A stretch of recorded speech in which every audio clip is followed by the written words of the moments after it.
निर्णय लेने में किशोर अवस्था खतरनाक होती है और जब भूतों के मामले की बात आती है तो तब हम उन्हें बेहतर ढंग से शिक्षित नहीं करते हैं जैसा कि हम बुरे लोगों के बारे में करते हैं, क्योंकि खतरा इंसान का ना हो तो अलग है।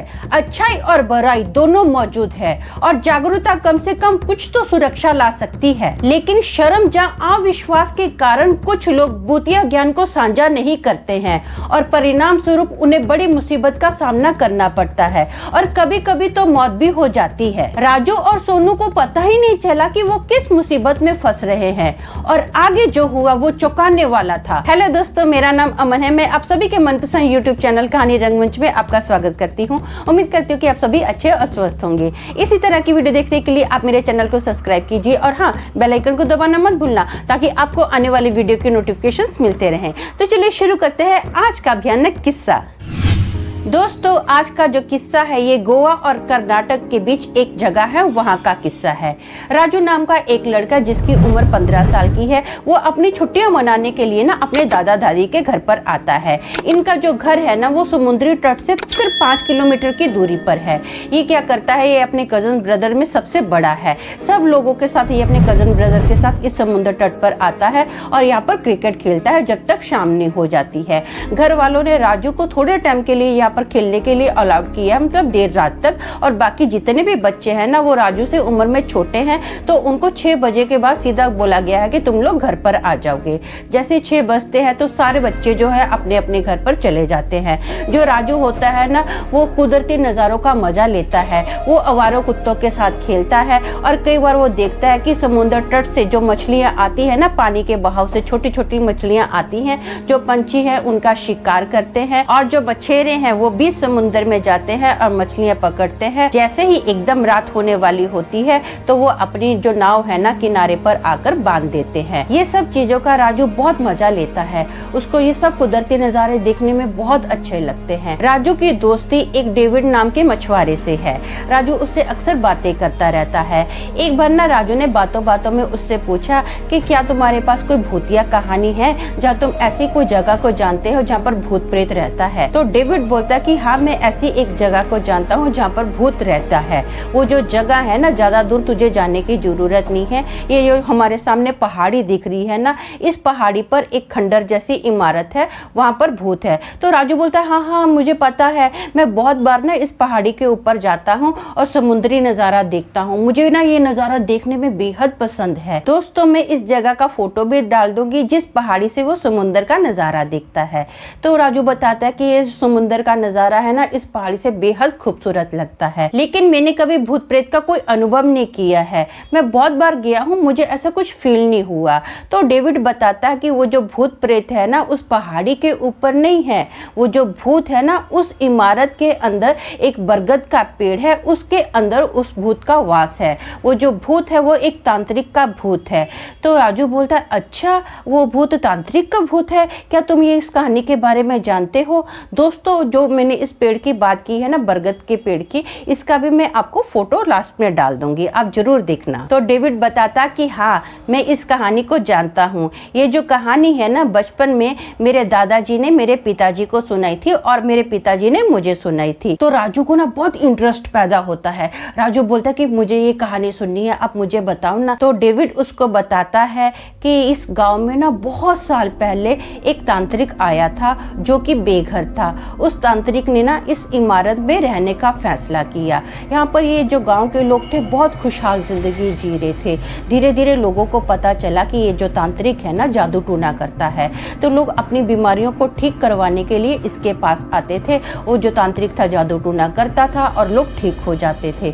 धीरे धीरे उसका जो जादू टूना था ना बढ़ते ही गया। वो वशीकरण का भी जादू टूना करता था। लोग जो थे उससे वशीकरण करवाते थे और अपनी पहचान छुपाते थे। तो बीच में राजू बोलता है अच्छा, फिर इसके बदले में वो क्या लेता था? तो डेविड ने बताया कि वो ना इसके बदले में लोगों से लाल कपड़े में लिपटा हुआ भोजन और मिट्टी लेता था, उनके घरों की मिट्टी लेता था। तो फिर राजू बोलता है अच्छा, फिर वो क्या करता था? तो डेविड ने बताया कि जैसे जैसे उसके जादू टूने की पावर बढ़ती गई ना, तो धीरे धीरे गांव में ना अशांति फैलती गई। लोग बिना वजह लड़ाई झगड़ा करते थे। बहुत ज्यादा गांव में झगड़े होने स्टार्ट हो गए थे। एक बार पंचायत बिठाई गई और सरपंच ने बोला कि जब से तांत्रिक हमारे गांव में आया है तब से हमारे गांव की शांति भंग हो गई है, तो हमको ना इसके खिलाफ कुछ करना चाहिए। तो गांव वालों को जब इस बात का एहसास हुआ ना, तो गांव वाले बोलते हैं कि ठीक है, हम लोग उस तांत्रिक के पास जाते हैं और जहाँ पर वो रहता है उस जगह से उसको निकाल देते हैं। सब लोग बहुत ज़्यादा गुस्से में होते हैं। गाँव वालों के कुछ लोगों के हाथ में ना लाठियाँ होती हैं, वो गुस्से में उस इमारत में जाते हैं और तांत्रिक को बोलते हैं कि ये जगह अभी का अभी तो खाली कर दे। जो तांत्रिक होता है ना, लोगों का गुस्सा देखकर डर जाता है और बोलता है ठीक है, मैं यहाँ से जाता हूँ। जाते जाते जो तांत्रिक होता है ना, गांव वाले के ऊपर जोर जोर से हंसना स्टार्ट कर देता है। तो गांव वालों को ऐसा लगता है कि ये जो तांत्रिक है ना, पागल हो गया है और उस इमारत से निकल जाता है। कुछ महीने इस गांव में बहुत ज़्यादा शांति बनी रही, सब लोग आपस में मिलजुल के रहते थे, बहुत प्यार से रहते थे। लेकिन एक बार इस गांव में ना प्लेग की बीमारी फैल गई और अचानक से जो पूरी ज़मीन थी ना, वो भी एकदम बंजर हो गई।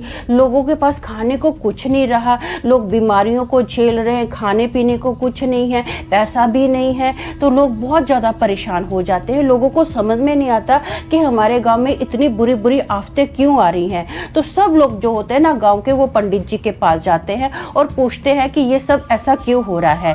जब पंडित जी होते हैं वो साधना करते हैं और बताते हैं कि इन सब बुरी आफतों के पीछे ना उस तांत्रिक का हाथ है। तो गाँव वाले बोलते हैं कि हमने तो उस तांत्रिक को उस इमारत से निकाल दिया है, अब वो कहाँ है हमको कुछ पता नहीं है। तो जो पंडित होता है फिर से वो साधना करता है और बताता है कि वो जो तांत्रिक है ना, इस जगह पर है। सब लोग जो गांव के होते हैं बहुत ज़्यादा गुस्से में होते हैं, उस तांत्रिक के पास जाते हैं और उसको मारते हुए ना उसी इमारत में लाते हैं और उसको पूछते हैं कि इन सब चीज़ों के पीछे क्या तुम्हारा हाथ है। जो तांत्रिक होता है वो बोलता है कि हाँ, मैं तुम लोगों से बहुत ज़्यादा क्रोधित था, इसीलिए तुम्हारे गाँव के ऊपर ये जो समस्या आ रही है ना, वो मेरे ही कारण आ रही है। पता है तुम लोगों को ये सब मैंने कैसे किया? तो गाँव वाले पूछते हैं कैसे किया? वो बताता है कि मैं तुम लोगों से जो लाल कपड़े में मिट्टी लेता था ना, उस मिट्टी के ऊपर मैंने काला जादू कर दिया है। तो जब गांव वाले ये बात सुनते हैं ना, वो क्या करते हैं, तांत्रिक को और ज्यादा मारते हैं और तांत्रिक के पास जो मिट्टी होती है ना, कुछ बिना जादू टूने की, तो उस मिट्टी को ये लोग नष्ट कर देते हैं और तांत्रिक को पूछते हैं कि बाकी मिट्टी कहाँ है। तो तांत्रिक बताता है कि ये जो बाकी मिट्टी है ना, इसके ऊपर मैंने काला जादू कर दिया है और ये जो मिट्टी है मैंने बरगद के पेड़ के नीचे दबा दी है। अब लोग ना वो उसको बहुत ज्यादा मारते हैं और गुस्से में अपने अपने घर में लौट जाते हैं। अगली सुबह होती है तो पता चलता है कि उस तांत्रिक की मृत्यु होगी और उसकी जो बॉडी है ना, इतने बुरे से सड़ी हुई है ना, जैसे कई दिनों से एक बॉडी सड़ जाती है ना, वैसे उसकी बॉडी सड़ी हुई है। ये जो मैटर है पुलिस के पास जाता है। अब पुलिस वाले छानबीन करते हैं, लेकिन पुलिस वालों के पास ना किसी के भी खिलाफ ठोस सबूत नहीं मिलता, तो पुलिस वाले इस मामले को रफा दफा कर देते हैं। जो पंडित जी होते हैं उनको एहसास हो जाता है कि इस जो तांत्रिक की आत्मा है ना, ये कुछ ना कुछ हमारे गांव के ऊपर गड़बड़ कर सकती है। तो पंडित जी बोलते हैं कि हमको ना इसकी आत्मा की शांति के लिए पूजा करनी पड़ेगी। तो गांव वाले बोलते हैं ठीक है, कर लेते हैं। तो सब लोग मिलके ना इस तांत्रिक की आत्मा की शांति के लिए पूजा करवाते हैं। पूजा करने के बाद जो पंडित जी होते हैं, वो जो बरगद का पेड़ था ना, उसको लाल धागे से बांध देते हैं और बोलते हैं कि यहाँ पर कोई भी बंदा ना आए, बेटर होगा कि सब लोग इस पहाड़ी से, इस इमारत से दूरी रहें। हाँ, हो सकता है कभी कभी जो भी है जंग एज के लड़के और लड़कियां हैं वो यहाँ पर आ सकते हैं, लेकिन इस पेड़ के पास कोई भी ना आए। बेटर होगा हम सब गाँव के जो जितने भी लोग हैं ना, इससे दूरी रहें। तो गाँव वाले डिसाइड कर लेते कि ठीक है, हम लोग इस जगह पर नहीं जाएंगे। डेविड ये पूरी कहानी राजू को बताता है और बोलता है कि ठीक है, अभी रात काफी हो गई है, मैं अपने घर पर जाता हूँ। राजू भी अपने घर पर आ जाता है। राजू का एक ब्रदर होता है, चचेरा भाई, जिसका नाम होता है सोनू। राजू ये पूरी कहानी ना सोनू को बताता है। अगले दिन फिर ये लोग क्या करते हैं, वो अपना समुद्री तट पर जाते हैं और वहाँ पर खेलना स्टार्ट कर देते हैं। अब जैसी शाम होती है ना, तो राजू और सोनू क्या करते हैं, उसी अपना पहाड़ी पर जाते हैं, वहाँ से समुद्र का मस्त मजा लेते हैं। नीला आसमान उनको बहुत अच्छा लगता है, ठंडी ठंडी पानी से जो हवा आती है बहुत अच्छी फील होती है। ये लोग जैसी रात होने आती है अपना घर पर आ जाते हैं। एक बार ना ये लोग खेल रहे होते हैं और सोनू का मूड बहुत ज्यादा ऑफ होता है। काफी रात हो जाती है। सोनू बोलता है कि मुझे ना इस पहाड़ी के ऊपर जाना है।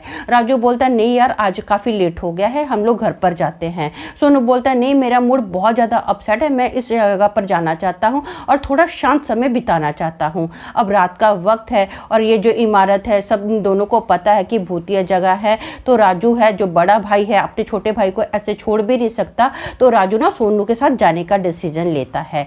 ये लोग पहाड़ी पर जाते हैं, मस्त ठंडी हवा का मजा लेते हैं। हैं। अब रात धीरे धीरे बढ़ रही है, आसमान में तारे भी आ गए हैं। तो राजू सोनू को बोलता है कि चल भाई घर पर चलते हैं। तो सोनू बोलता है ठीक है। अब ना इनको घर पर जाने के लिए उस इमारत के अंदर से होकर आना था, मेन सड़क पर।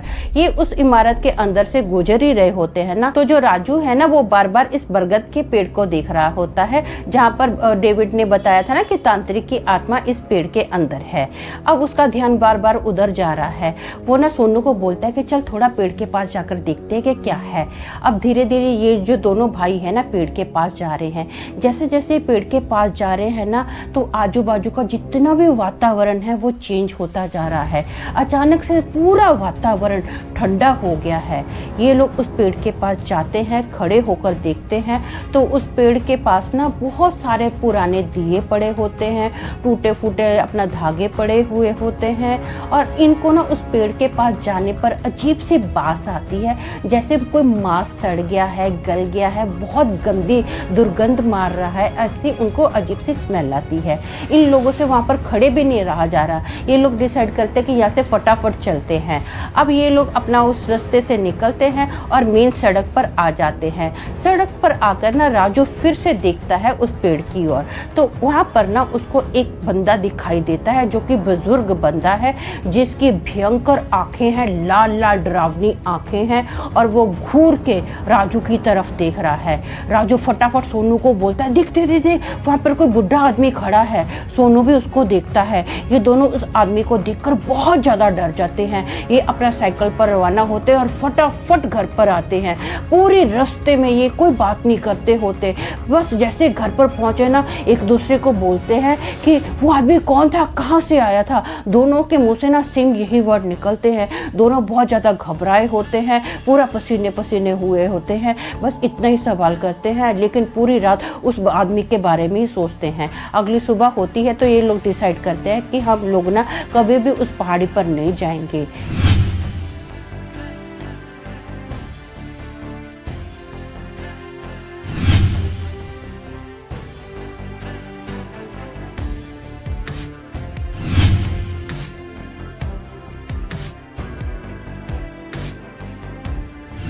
तो दोस्तों मेरा मानना ये है कि चेतावनी एक बम के समान है, जिसका उल्लंघन करने से उसका स्विच ऑन हो जाता है। अब जो चीज चालू की है तो वो अपना काम करेगी ही, जाहिर सी बात है वो तो फटेगा ही।